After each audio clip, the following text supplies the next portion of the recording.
सभी व्यूअर्स को मेरा नमस्कार। आज के इस टॉपिक में हम मुगल साम्राज्य का सबसे इम्पॉर्टेंट टॉपिक अकबर के बारे में डिस्कस करने वाले हैं। कल के जो टॉपिक था हमारा हुमायूं का था।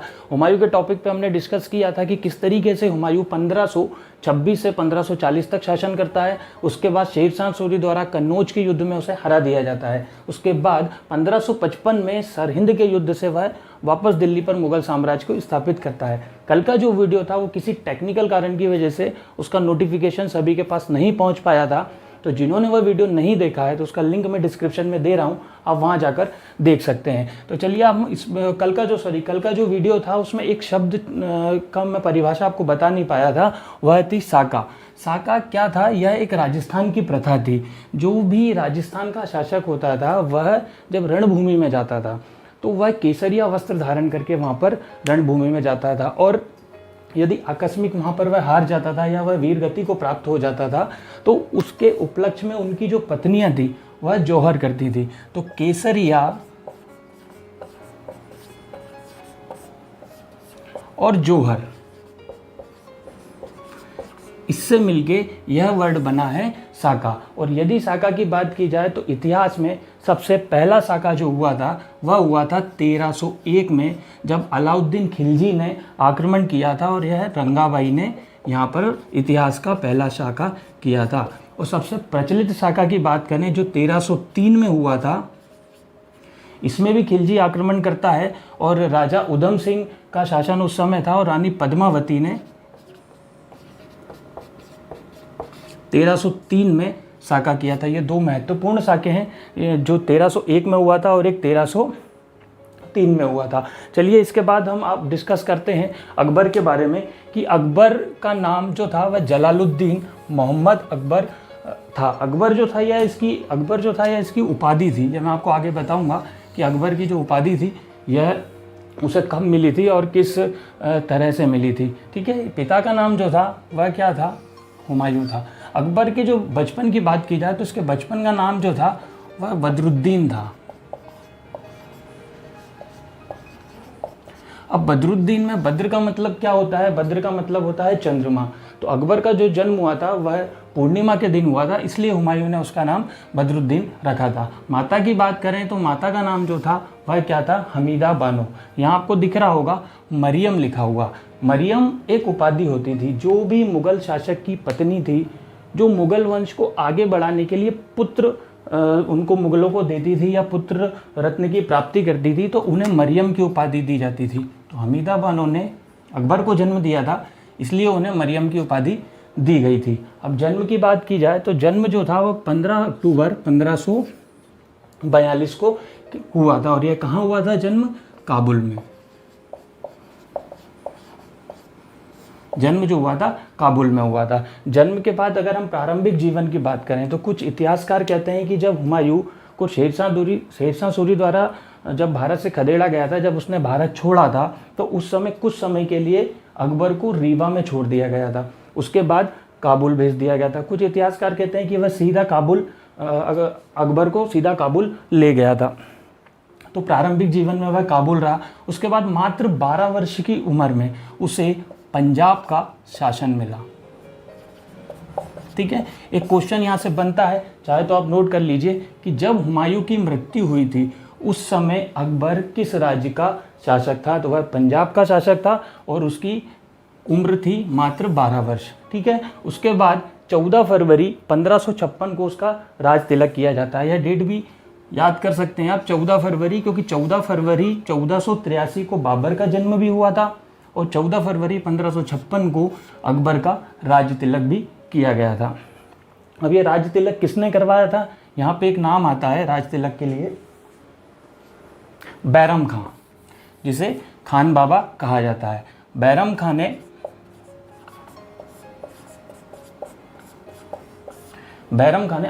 अकबर का जो है वह राज्याभिषेक करवाया था और जिसे अकबर खान बाबा कहा करता था। यह 1560 तक अकबर के साथ रहे और बचपन में अकबर के संरक्षक भी थे। अब आगे देखते हैं कि महत्वपूर्ण कार्य जो थे अकबर के, वह महत्वपूर्ण कार्य क्या थे। जैसे कि सबसे पहले 1562 में दास प्रथा का अंत किया गया था। 1563 में तीर्थ यात्रा कर हटाया गया था। 1564 में जजिया कर हटाया गया था। 1575 में इबादत खाना की स्थापना की गई थी और 1585 में लाहौर को राजधानी बनाया गया था। अब ये जजिया कर जो होता है, यह जजिया कर क्या होता है? यह मुस्लिम शासक द्वारा गैर मुस्लिम लोगों से लिया जाने वाला एक कर था। जब अकबर ने यह कर समाप्त किया था, उसके बाद ही वहाँ के लोगों ने उसे अकबर की उपाधि दी थी और उसका पूरा नाम जलालुद्दीन मोहम्मद अकबर हुआ था। यहाँ तक हमने देखा कि उसके महत्वपूर्ण कार्य क्या थे। शासन अवधि की बात करें तो 1556 से लेकर 1605 तक उसकी शासन अवधि रही थी और ये मृत्यु की बात करें तो 27 अक्टूबर 1605 को उसकी मृत्यु हो गई थी। जीवनी अकबरनामा आईने अकबरी, यह लिखी है अबुल फजल ने, जो कि उनके जो दरबार था अकबर का, वहाँ पर कवि हुआ करते थे। मकबरा कहाँ पर है? मकबरा सिकंदरा में है। यह आगरा से 4 किलोमीटर की दूरी पर स्थित है।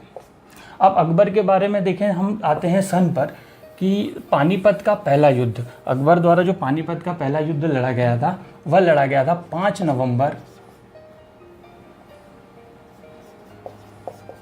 1556 को।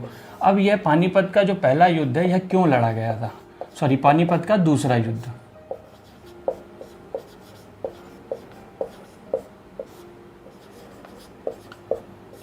पानीपत का दूसरा युद्ध क्यों लड़ा गया था? क्योंकि जब अकबर का राज्य तिलक हो रहा था, हुमायूं की मृत्यु के बाद जब अकबर का राज्य तिलक हो रहा था, उस समय दिल्ली की सुरक्षा के लिए तैनात किया गया था हार्दी बेग खां को। किसको तैयार किया गया था? हार्दी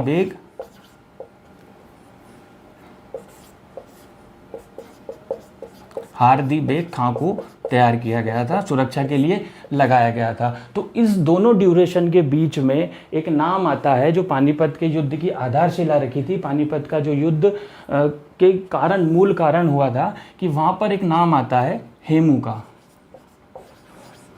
जिसे हेमचंद्र विक्रमादित्य भी कहा जाता है।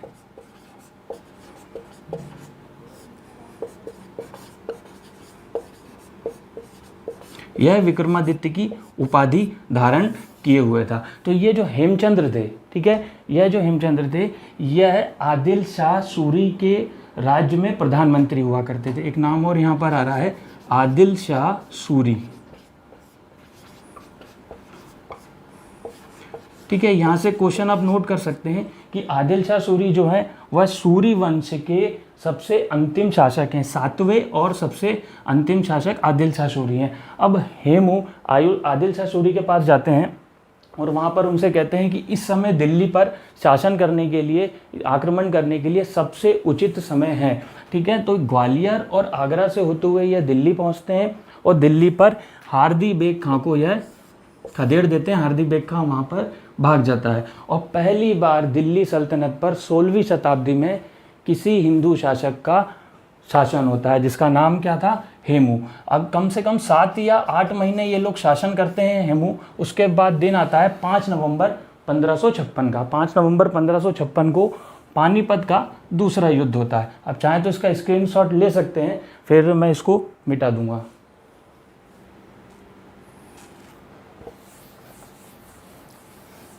फिर दिन आता है 5 नवंबर 1556 का, जिस दिन पानीपत का दूसरा युद्ध उसी जगह हुआ था जहां पर बाबर ने उस युद्ध को किया था। अब इस युद्ध में अकबर और हेमू के बीच युद्ध होता है।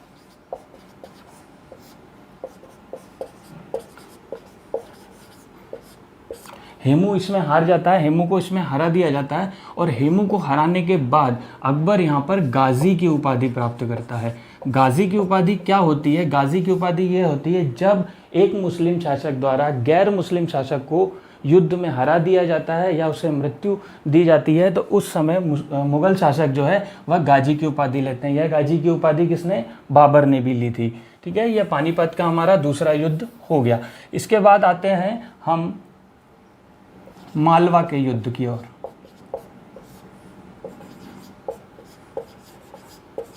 मालवा का युद्ध जो था वह हुआ था आपका 1561 में।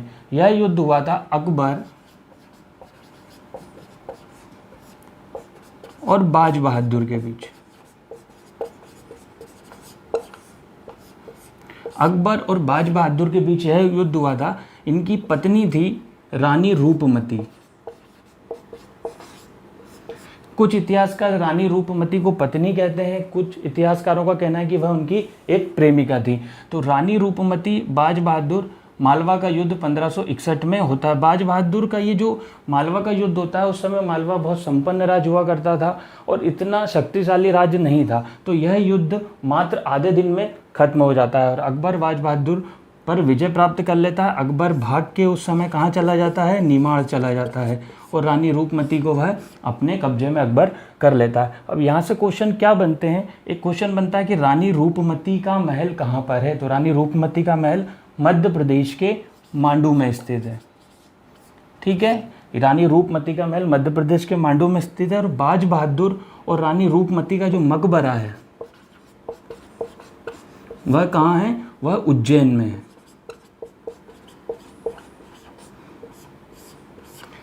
ठीक है, अकबर वर्सेस बाज बहादुर, रूपमती का महल कहाँ पर है, मांडू में, और इनका मकबरा कहाँ पर है, उज्जैन में। इसमें एक और आता है तानसेन। तानसेन के बारे में हमने सबने पढ़ा है कि वह अकबर के 9 रत्नों में शामिल था। इनके बचपन का जो नाम था वह रामतनु पांडे था। इनके बचपन का नाम क्या था, रामतनु पांडे।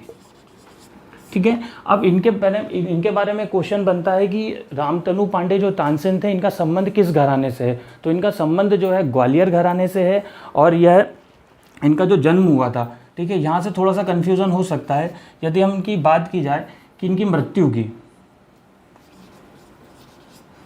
मृत्यु जो हुई थी वह आगरा में हुई थी और इनका जो मकबरा है, इस आप सभी को पता है, काफ़ी लोगों को पता है कि इनका मकबरा कहाँ पर है, ग्वालियर में है। इनके जो गुरु हैं, इनका मकबरा ग्वालियर में, और इनके जो गुरु हैं गुरु गोश मोहम्मद की कब्र के समाधि के बगल में ही इनकी इच्छा थी कि मुझे दफनाया जाए, तो वहाँ पर उनका मकबरा बनाया जाए। तो उनका गुरु गोश मोहम्मद की समाधि के साइड में इनका मकबरा बनाया गया है। तो बाज बहादुर और तानसेन ये दोनों भी ये भी एक संगीत के प्रेमी थे और ये भी अकबर के दरबार में उस समय मौजूद हुआ करते थे। इसके बाद हम आते हैं मालवा के युद्ध के बाद 1561 में ही चुनार का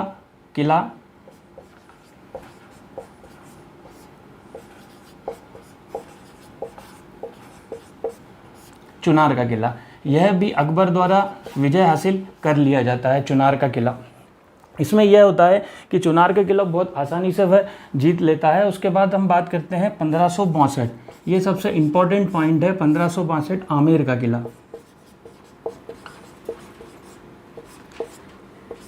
आमेर का किला राजा भारमल के पास था आमेर का किला, और उस समय राजा भारमल ने अकबर को यह प्रस्ताव दिया था कि उनकी जो बेटी है हरका बाई से अकबर विवाह करे और पहला मुगल और राजपूत विवाह संबंध वहाँ से स्थापित हो। तो 1562 में जब अकबर को वह प्रस्ताव दिया जाता है कि वह हरका बाई से विवाह करे, जो बाद में जोधाबाई नाम से भी फेमस हुई, तो हरका बाई से 1562 में आमेर के किले में अकबर का विवाह संपन्न होता है।